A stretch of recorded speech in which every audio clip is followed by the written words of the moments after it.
Friends அனைவருக்கும் வணக்கம். இன்றைக்கி நான் பார்க்க போகிற ஒரு குட்டி ஸ்டோரிங்க. கஷ்டமும் அனுபவம் தான்ங்கிறது பார்க்கலாங்க.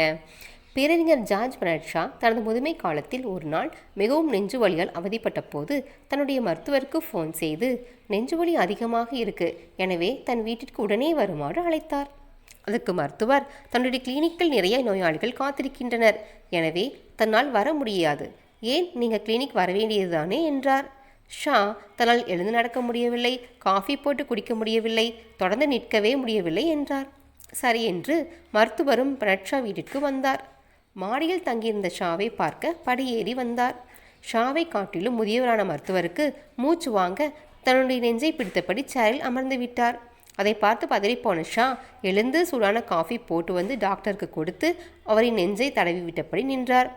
டாக்டர் காஃபி குடித்து முடித்து கூலாக தன்னுடைய பேப்பர் பேடை எடுத்து 30 பவுண்ட்ஸ் பில் எழுதி பெர்னார்ட் ஷா கையில் கொடுத்தார். ஷா சிரித்துக்கொண்டே டாக்டரை பார்த்து, என்னப்பா டாக்டர் இது, எனக்கு வைத்தியம் பார்க்க வந்த உனக்கு நெஞ்சுவலி வந்து நான் தானே பணிவிடை செய்தேன், எனக்கே பில் எழுதி தருகிறாயே என கேட்டார். அதற்கு டாக்டர், உங்களுக்கு பார்த்த வைத்தியத்தாங்க இந்த ஃபீஸ் என்றார். மீண்டும் டாக்டர் சொன்னார், ஃபோனில் என்னிடம் என்னவெல்லாம் பிரச்சனை சொன்னீர்கள், எழுந்து நடக்க முடியவில்லை என்றீர்கள், இப்போ ஓடோடி வந்தீர்கள், உங்களுக்காக காஃபி போட்டுக்கொள்ள முடியவில்லை என்றீர்கள், இப்போ எனக்கும் காஃபி போட்டு தந்தீர்கள், தொடர்ந்து நிற்கவே முடியலைன்னு சொன்னீங்க, இப்போ அரை மணி நேரமாக நின்றீர்கள், உங்கள் கஷ்டத்தை மட்டும் பார்த்தீர்கள், அதனால் அவை பெரிதாக தெரிந்தன, இப்போ எனது கஷ்டத்தையும் பார்த்ததால் உங்கள் கஷ்டம் மறந்துவிட்டது என்றார். உங்களுக்கு இந்த வீடியோ பிடிச்சிருக்குன்னு நினைக்கிறேன் ஃப்ரெண்ட்ஸ். தேங்க்யூ ஃபார் வாட்சிங். தேங்க்யூ.